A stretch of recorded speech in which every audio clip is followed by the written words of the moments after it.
I live in a small town outside Columbus, Ohio. My house sits at the end of a narrow street where most of the homes have been there since the 80s. Kids ride bikes, neighbors mow their lawns every Saturday, and at night you mostly hear crickets. But the house next to mine always felt different. A middle-aged man named Arthur Coleman moved in about 3 years ago. Nobody saw him moving furniture. No moving truck.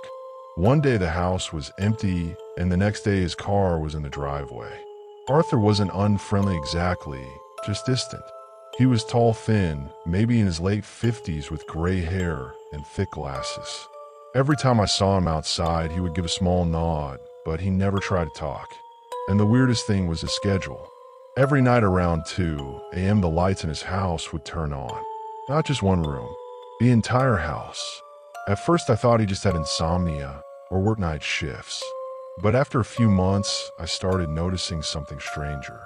Sometimes, I could hear voices. Not loud, just faint, like a conversation happening in another room. The problem was, Arthur lived alone. One night last October, I woke up to the sound of something hitting the wall between our houses. Not a loud crash, but a dull thump, like someone falling or being pushed. I checked the time, 2:14 a.m. Then I heard the voices again. 2 people this time, Arthur and someone else. The second voice sounded younger, maybe a woman. I couldn't make out the words, but the tones sounded tense, like they were arguing. Then everything went quiet. I remember lying there in bed, staring at the ceiling, telling myself it wasn't my business.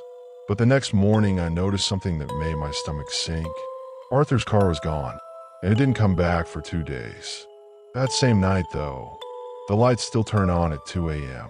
I was sitting in my living room when it happened. Every window in his house lit up one by one. Kitchen, hallway, upstairs bedroom. Like someone was walking through the house, turning them on. Except Arthur wasn't home. I know that because his driveway was empty. That's when I told myself it had to be automatic lights or timers. Rich people install stuff like that sometimes.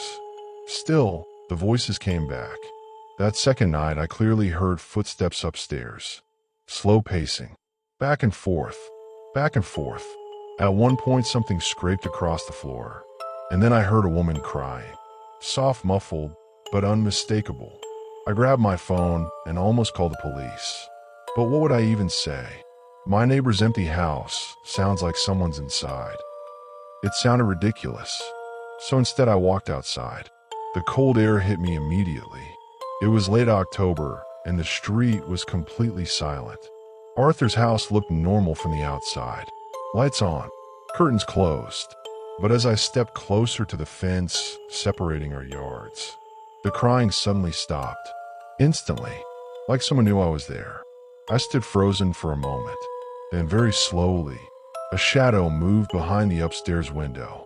Not walking, more like leaning forward, watching. And that's when I realized something that made the hair on my arm stand up. The upstairs bedroom window had never been used before. Arthur had kept that room dark for 3 years. Until tonight. I went back inside and locked every door.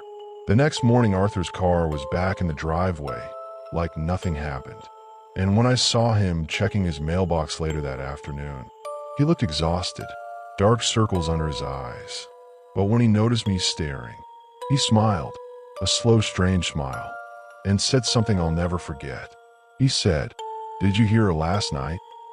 For a second, I thought I misheard him. I was standing in my driveway holding a trash bag, and Arthur was across the street by his mailbox. "Sorry," I asked. Arthur adjusted his glasses and looked straight at me. I said, "Did you hear her last night?" My stomach tightened. I forced a nervous laugh. "Hear who?" He stared at me for a moment longer than normal. Then he shrugged. Must have been the wind. And he walked back into his house. That should have been the end of it. But that night, I couldn't stop thinking about what he said. Because he didn't sound confused. He sounded amused. 2 nights later, something even worse happened. I woke up again around 2 a.m., but this time it wasn't because of noise. It was because my phone buzzed. A notification from my home security camera. Motion detected backyard. I sat up immediately. My backyard light had turned on. When I opened the camera feed, my chest went tight. Someone was standing near the fence between my yard and Arthur's. A woman. She was facing away from the camera, wearing what looked like a thin gray nightgown. Her hair hung down past her shoulders, completely covering her face. At first I thought maybe someone had wandered into my yard from the street. But then she slowly turned her head. Not her body, just her head. And she was looking directly at Arthur's house. She stood there for almost 30 seconds, not moving, just staring. Then she stepped forward and climbed over the fence into Arthur's yard. My heart was pounding so hard I could hear in my ears. I kept watching the camera feed as she walked slowly toward his back door. No hesitation, like she knew exactly where she was going. The weird part, the door opened. Before she even touched it, it swung inward like someone inside had unlocked it. And she walked in. The door closed behind her. I didn't sleep the rest of the night. The next morning, I checked the camera footage again to make sure I wasn't imagining things. But the video was corrupted. The clip stopped right before she reached the door. Just static. I went outside later that morning and looked over the fence. Arthur's backyard looked normal, except for one thing. The back door was wide open. And inside the house, every light was on. Again, around noon I saw 2 police cars parked outside Arthur's place. Apparently another neighbor had called them after hearing screaming around 3 a.m. The officers knocked on the door for several minutes before Arthur finally opened it. From my porch, I could see him talking to them. He looked calm, almost bored. Eventually the police left. No ambulance. No one arrested. Just gone. But that night something happened that I can't explain. At exactly 2 a.m., every light in Arthur's house turned on again. And then mine did too. Every room, living room, kitchen, bedroom, like someone had flipped the main breaker. I ran to the window and looked outside. Arthur was standing in his yard, looking directly at my house, smiling. Then he raised one hand and waved. And behind him, standing in the upstairs window, was the same woman from the camera. Her hair still covering her face, not moving, just watching me. Arthur shouted something across the yard. I couldn't hear it clearly through the glass, but I'm almost sure he said, "She likes new neighbors." I moved out 2 weeks later. The house next to mine is still occupied. Arthur still lives there. And according to the people who bought my old place, every night at 2 a.m., the lights turn on, and sometimes they hear a woman crying upstairs.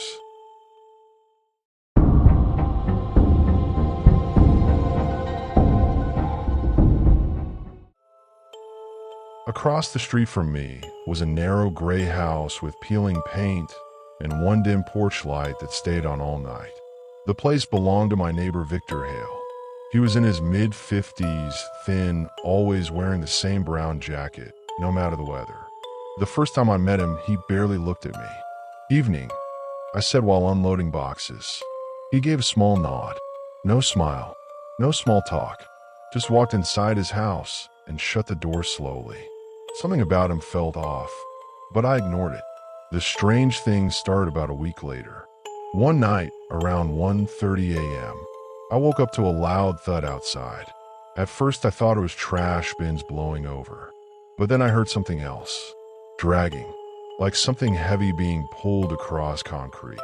I got out of bed and looked through my bedroom window toward Victor's house.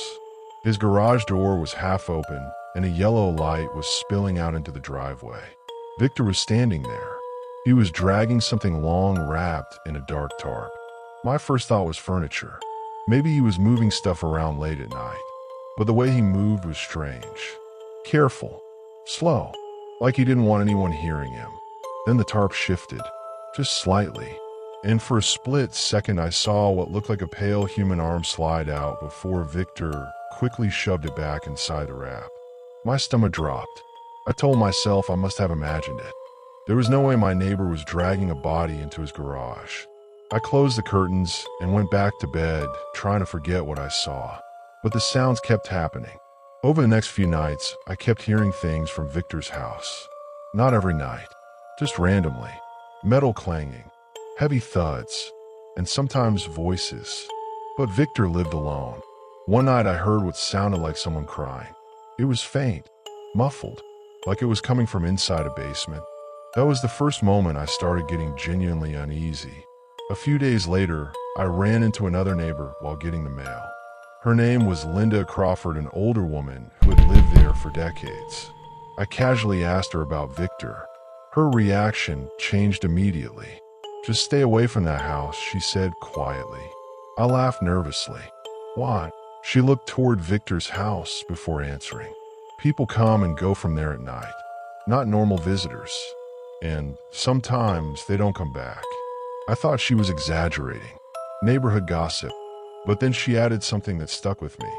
"Police showed up there years ago," she said, "but they never found anything." That night I couldn't stop thinking about what I saw in the garage. Around midnight, I heard the noise again. Dragging. I went back to the window. Victor's driveway light was on again. But this time, the garage door was fully open. And inside I could see something hanging from the ceiling. At first I thought it was tools or ropes. But then it moved. Slowly. Back and forth. Like something suspended. I leaned closer to the window, trying to see clearly. That's when Victor suddenly turned his head and looked straight at my house. Straight at my window. Even though my room was completely dark, he stood there for a few seconds without moving. Then he slowly reached over and shut the garage door. The noises stopped for the rest of the night. But the next morning something happened that made everything far worse. Victor knocked on my door, and the moment I opened it, he asked me something that made my blood run cold. "Did you sleep well last night?" When Victor asked me that question, something in my chest tightened. His voice sounded calm. Too calm. "Yeah, why?" I replied. He stared at me for a moment, his eyes scanning my face like he was trying to read something. Then he smiled slightly. "I just thought I heard someone watching from across the street." My heart started pounding. I forced a small laugh. "Probably just the wind." Victor nodded slowly, but the way he kept staring made it clear he didn't believe me. Before leaving, he said something else. "If you ever hear strange noises at night, it's just my projects in the garage." Projects. That word stuck in my mind all day. That night, I locked every door and window in my house. Around 2 a.m., I woke up again. This time not from noise, from silence. The entire street felt dead quiet. No cars, no wind, nothing. Then I heard a faint metallic sound. Click. It was coming from my backyard. My stomach tightened immediately. I grabbed my phone and slowly walked toward the back window. The motion light outside suddenly turned on, and that's when I saw him. Victor, standing in my backyard, just staring at my house. I froze. He wasn't moving, not knocking, not calling out, just standing there, watching. I ducked down quickly and stayed silent. After about 30 seconds, I slowly peeked again. He was still there, but now he was holding something, a shovel. My heart started racing so hard I thought he could hear it. I immediately called the police. While waiting, I kept watching through the window. Victor eventually walked back toward the street and disappeared into his house like nothing happened. The police arrived about 15 minutes later. 2 officers knocked on his door while I watched from my window. Victor answered calmly. They talked for several minutes before one of the officers walked toward his garage. He opened it, and even from across the street, I saw him pause. Then he called his partner over. Both of them went inside. A few minutes later, more police cars arrived, then an ambulance, then detectives. The entire street filled with flashing red and blue lights. By morning, the police had taken Victor away in handcuffs. Later that afternoon, one of the officers knocked on my door to ask questions. That's when I finally learned the truth. Inside Victor's garage, they found a hidden trapdoor under a large metal workbench. It led to a small underground room. In that room, they discovered restraints, old clothing, and several personal belongings that didn't belong to Victor.